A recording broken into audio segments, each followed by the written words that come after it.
company and patience with us. Yes, it has been a beautiful, beautiful day outside today.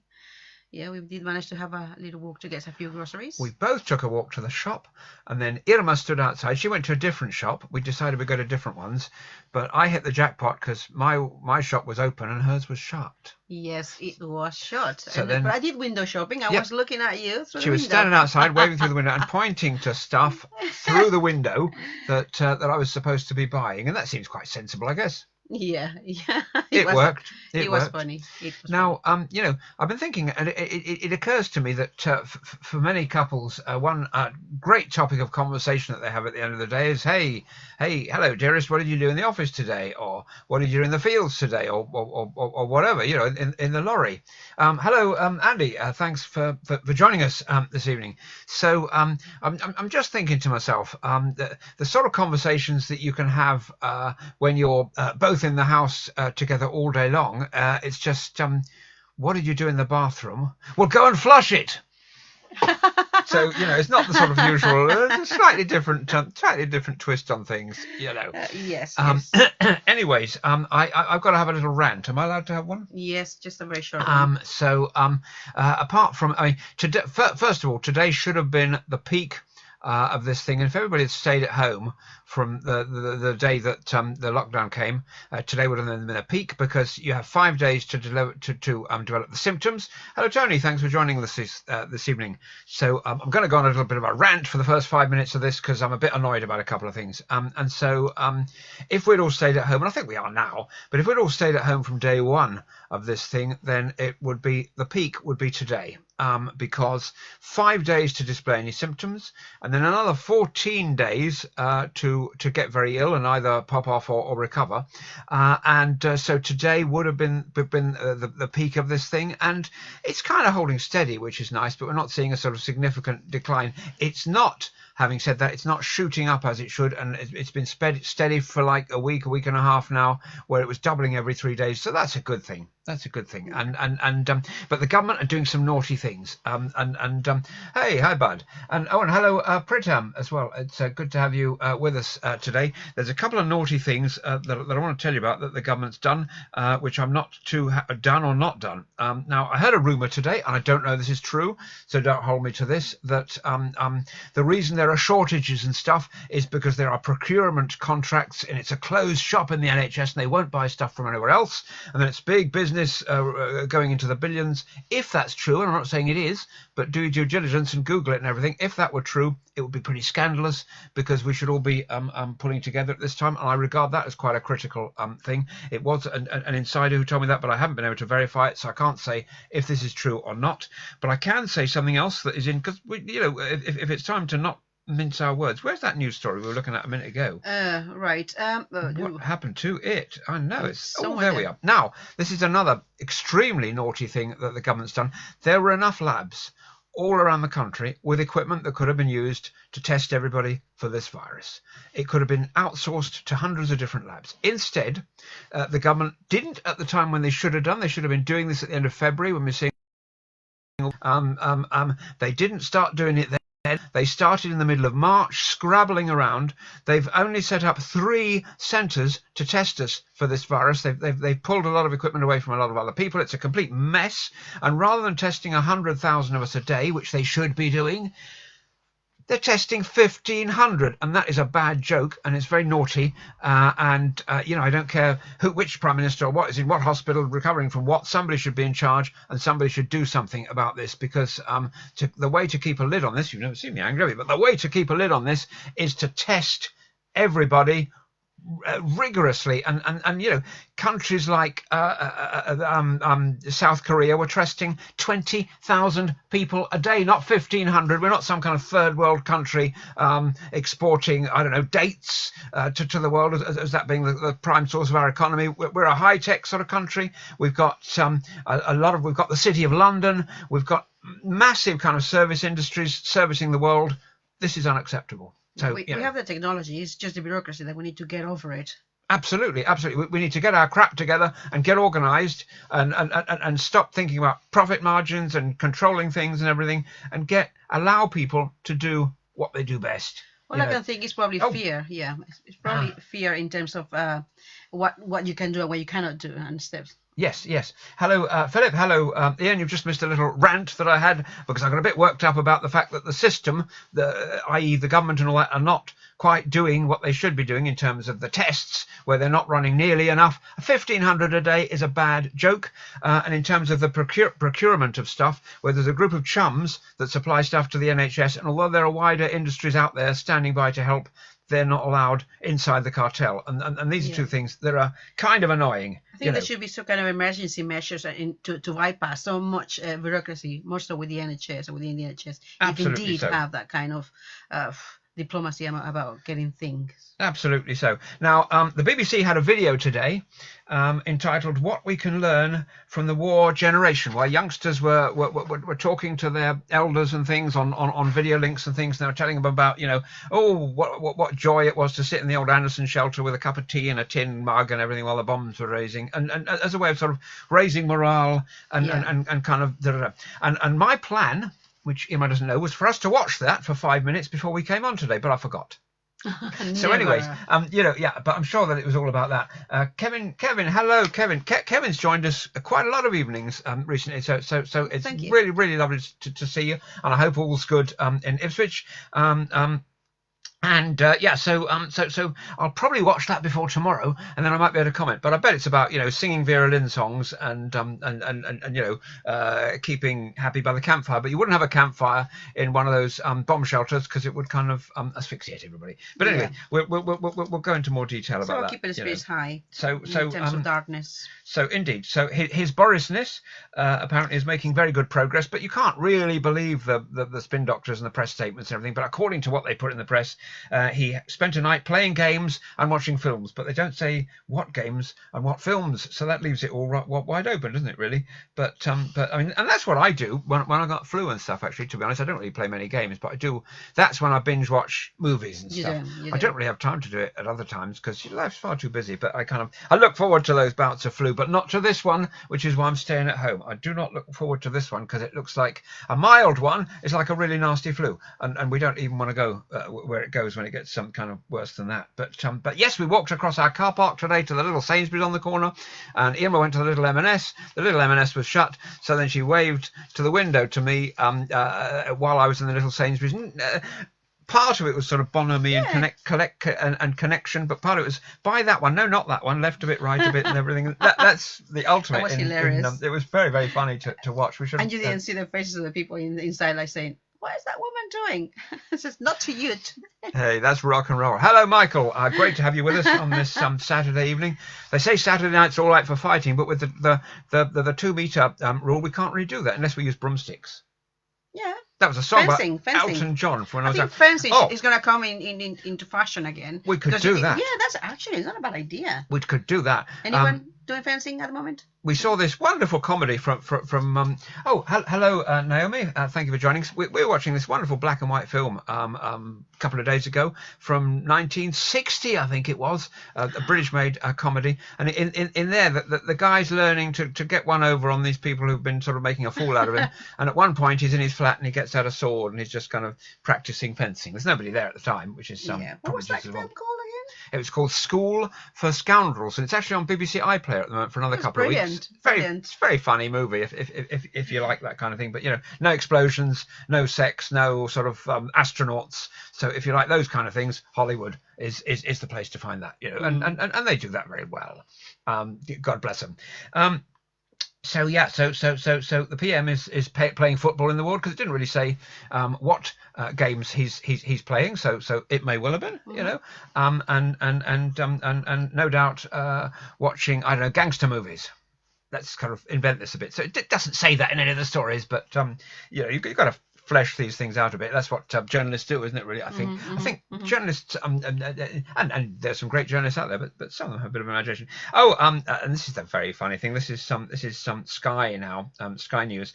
They have published a series of very, very funny pictures that have emanated out of this sort of lockdown, and there's this picture which I must show you now of a dog looking as though he's kind of stuck ceiling. Ceiling. If you can see that properly there. And the headline on this one is day 18 of lockdown, so it must be from yesterday. Filled the dog with helium, and this dog really does look.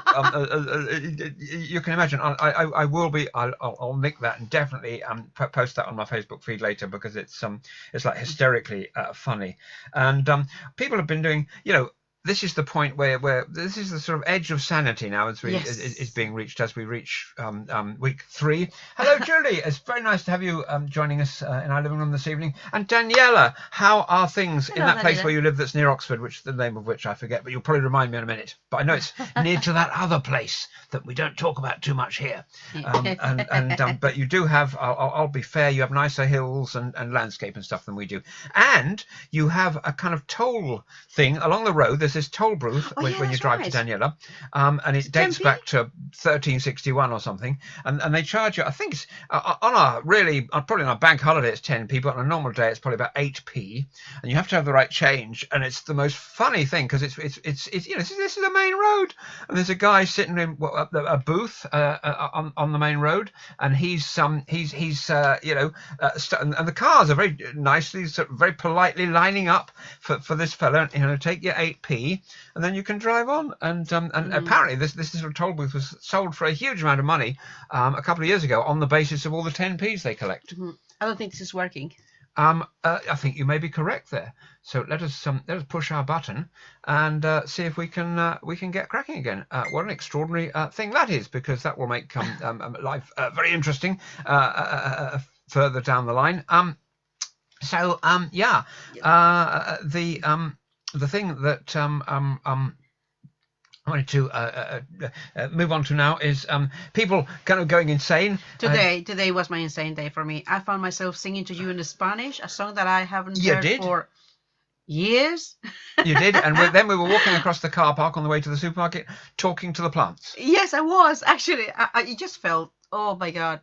So much vitamin D. I was like sunbathing, walking and working. I mean, the plants are probably a bit more interesting to me than me to talk to after all this time. And some of my plants, some of my indestructible plants, are not doing very well.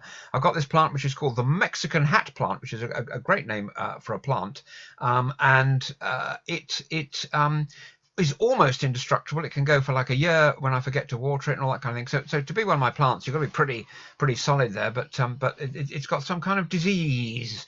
So they're all kind of withering up now, which is very distressing. But anyways, there's a town in Belper in Derbyshire where they've come up with a nice way to beat this lockdown, a way that I haven't heard of being tried anywhere else as yet. This may catch on all over the country.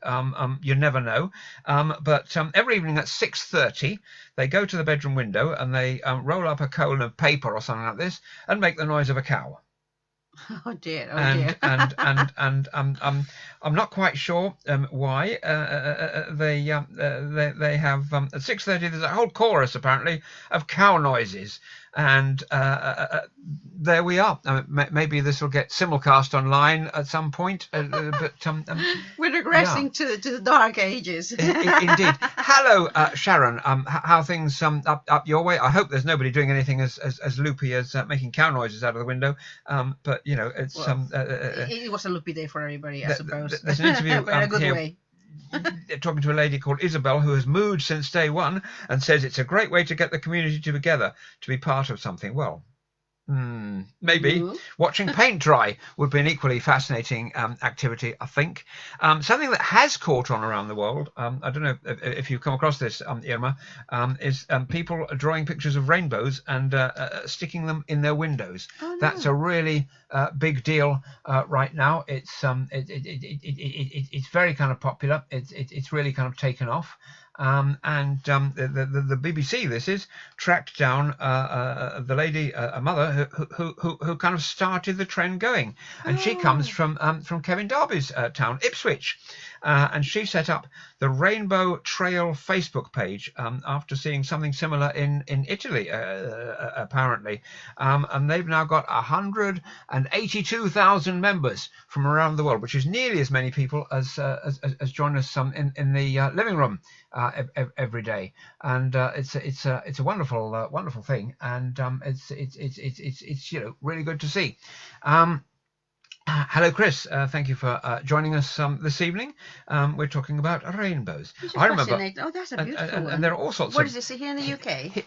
Here's one. So this is a group that's been started here in the UK, and it apparently is going from strength to strength, which is very gratifying and really nice to see that happening. It's supposed to be a bank holiday this weekend, so I wonder if it is anything different for anybody, or is it about the same? Absolutely. I mean, we've seen people with teddy bears. I think Sharon was talking to us about the teddy bears in the windows in her part of the world. Hello, Paul. How are things in the sort of Colchester environ? Hope all's good with it, you this evening. We've been talking about what? We've been talking about rainbows, people making the noises of cows, And like you cows, had a rant. and what's wrong with the NHS at the moment. That was my little sort of 5-minute rant. We'll have to do a daily one, won't we? Really, there's plenty to be grumpy about, and some of my best people that I follow on Facebook are super grumpy about things and go on kind of random rants about what was on television last night, or the fact that the milk bottles were crooked on the doorstep, or anything like that. And I think my rant was a bit more serious today, but anyways. Yeah, but anyway, it was one of those days in which we all did some kind of weird things. I mean, after how many days? 18 days now? Oh, it's day 19 now. That's like the song by Paul Hardcastle. No, 19. Oh, what was that guy who went out swimming and there was a... Oh yeah, we saw in Australia. That was a clip. Denmark, I think it was Was it Australia? No, I think it was in Burma. Denmark, I think. Denmark. Oh, I think. Not sure. It was a big beach, so we're not entirely sure. But it was somewhere between Australia and Denmark, which kind of narrows it down a bit. There was this fella in the sea, and he was doing his swim and so forth. And suddenly a load of policemen appeared up on the beach, and they waited for him basically to land before bringing him in for a little bit of a chat. And so by the time he actually comes onto the beach, there's about 20 policemen surrounding him at a respectful distance of 20 meters or whatever, and showing him the error of his ways, shall we say, which was very funny to see, to be honest. Probably not for him. He probably got the shock of his life. Hello, Matthew. Thank you for joining us. Now, I don't know if you remember, there was a sketch. For those of you of a certain age, you'll remember there was a Monty Python sketch about milkmen, where the milkman is being invited into a lady's home by a very kind of a seductive lady is beckoning him in with all sorts of funny sort of seductive faces and so forth, and inviting him into her that's home. not your thing. Then he follows her into the home, and she the lady leads the milkman upstairs, and so she opens what he thinks is the door to the bedroom and beckons him inside, and then it's a room full of milkmen. She's just collecting milkmen, and so you see this room of about 20 glum-looking milkmen sitting around the room. Where's this? This was a famous Monty Python sketch from back in the day, and it's very funny. It's very, very funny. I think, as far as I remember, the milkman concerned is Michael Palin, and then all the other Monty Python crew have already been imprisoned by this lady, and then she sort of locks the door. But the reason I mentioned that complete red herring was A, gave us a chance to start recording on your phone because the other one stopped, and B, because milkmen are coming back into fashion, not for that purpose. Let me be quite clear about this, but for the purposes of delivering milk and no doubt other goodies on the doorstep. And over the years, it used to be a very common sight when I was a kid. And one of the things that would happen is the birds would peck off the lids of the bottles. Maybe, I don't know whether that's still a thing, but even as recently as 1980, so 40 years ago, that the principal way of getting your milk was by this guy coming around in a van and leaving on the doorstep. Then with supermarkets, those days are somehow going to come back when we get stuff locally. Well, they're coming back now. Mm-hmm. This is the point of this thing, that everybody. Our next door neighbours actually had milk deliveries for quite a long time. That's before they suddenly disappeared at around the time of the lockdown and just vanished into thin air, and neither sight nor sound has been seen of them since, which is quite a thing. But But yeah, there's a lot of stuff on Facebook. It's not just us. You might think so. Obviously, the best thing on Facebook is us. And thank you so much for joining us in our room, modestly. But there's another Facebook group here encouraging people to produce PPE equipment for health workers, and there are 1,700 members making hats, masks, and wash bags and all kinds of paraphernalia that's awesome. to support our NHS people, which I think is very nice. Another elderly lady, almost the youngest that we've talked about here, in terms of being discharged from hospital, because she was only 102 and she got over the coronavirus, which is it's very, very, very touching and encouraging, and very encouraging to see these people kind of beating it. And well, now here's the thing. According to and I'll have to ask Dr. Mike this when I do my next video with him about this virus, which we're planning to do over the next week or so.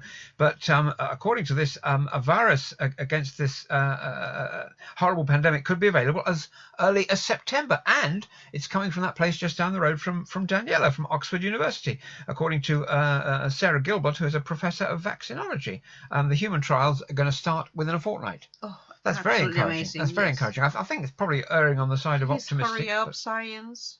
Indeed. I need to go out. Now, Iceland, which until a few minutes ago I thought was a supermarket, but apparently it's a country, and around 10% of its population have been tested for this virus already, and they're testing people without symptoms, and they're doing all the sorts of things that I was saying that we should be doing at the beginning of this evening, and Lord only knows why we're not. But yeah, well, it's a small country, and they're always glued on into helping. I mean, yeah. It is absolutely, absolutely fantastic. They have been very proactive in every single time of crisis. Remember when the banking stuff, all the banking scandal, they were one of the first ones really acting proactively, getting the bad guys. Oh yes, they locked up their bankers, didn't they? Yes, they did. Why didn't we? I don't know. Brown envelopes. Anyway, I didn't say that. What have you got to read for us? Basically, I've got this book, which is just a series of questions. It says, when God asks, but basically, it's, do you value your friends as much as they deserve? What would you say if anyone is to ask you that question? And how long will you leave it until you live life to the full? That's my takeaway today. That is a terrific, madness. terrific thought, and no, it's a very good one. It's a very good one. I think we dealt with a lot of the sort of good news stories about this current pandemic that we're facing. We've had two addresses now from Her Majesty. We had one today which was without pictures, and we had her speaking about a week ago as well, to emphasize this thing of staying at home with the corgis, which is what we're all going to be doing. So I think, well, what I'd like to do now is move on to, every single time we've done this, I've wanted to talk about some topics which go over and above sitting home and going slightly mad. So tonight, I think it might be nice to talk about contrarianism. What do you think? That's your speciality. I am. I'm a Capricorn, you see, and we're cantankerous old goats, and so they say, and I believe that to be true. And so, you want us to go and stand over there. We're going to go and stand over there, and so forth. And it must be hell to live. I wouldn't know, but it must be hell to live with a Capricorn. No, yes, but you have substance in what you do, because yes, I said, well, this is what it is.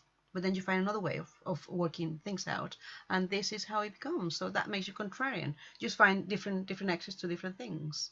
Quite possibly, yes, quite possibly. You may well have a point there.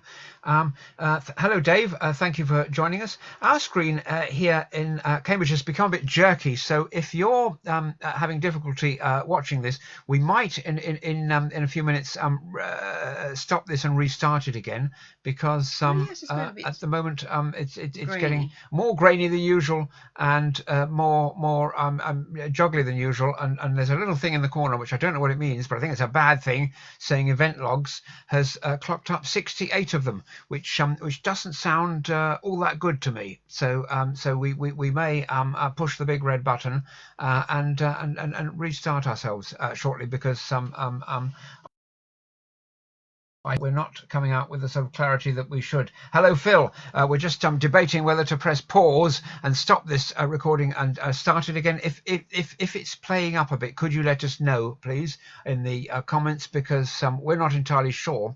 But what we're seeing on the screen here is kind of jerky and delayed and not the normal sort of articulate thing that we normally expect during these. But if it's okay on the other end, I mean, I do know from my time on radio stations that sometimes you're doing this fantastic, mixing this fantastic set of music and records and stuff, and you think that all is not well, and actually everything's good. So kind of, it's a difficult balance to strike, but sometimes you get it right, and then sometimes you actually do switch off for a second and start again. And what do you think? Should we do that?